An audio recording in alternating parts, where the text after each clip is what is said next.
उसने घर के सारे काम एक बार में कर लिए। राहुल एक बार में पूरा केक खा गया। तुम ये सारे चेयर्स एक बार में नहीं ले जा पाओगे।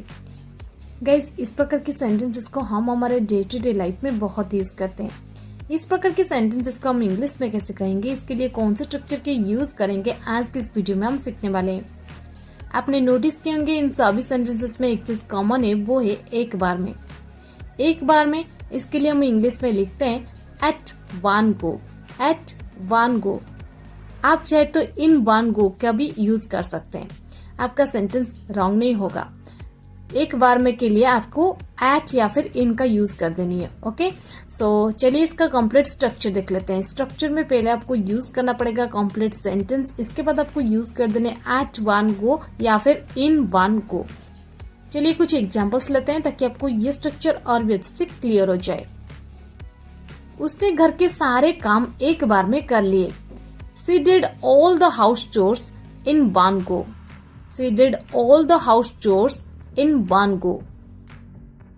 तुम ये सारे चेयर्स एक बार में नहीं ले जा पाओगे। You won't be able to carry all these chairs in one go. You won't be able to carry all the chairs in one go. Or you can say you won't be able to carry all the chairs at one go.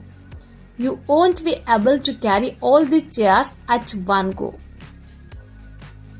उसने एक ही बार में सारी मिठाइयाँ खा ली। He ate all the sweets in one go. He ate all the sweets in one go. Rahul एक बार में पूरा cake खा गया। Rahul ate the whole cake at one go. Rahul ate the whole cake at one go.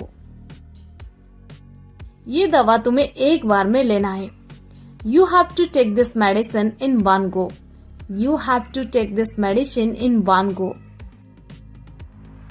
एक बार में पूरी मिठाइयाँ खा जाओगे क्या तुम? Will you eat all the sweets in one go?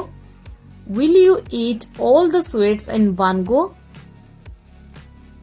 क्या तुमने कभी कोई पूरी वेब सीरीज एक बार में देखी है?